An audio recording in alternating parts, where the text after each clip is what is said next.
چو اجری خار خورشیدم، امیر گوی و چوگانم، چو دل میدان من باشم، چراغ چرخ گردونم. چو اجری خار خورشیدم، امیر گوی و چوگانم، چو دل میدان.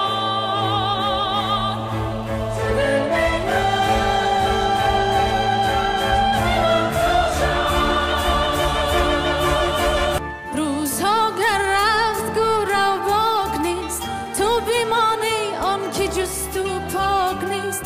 هر کی جز ماهی زیابش سیر شد، هر کی بیروزیست روزش دیر شد.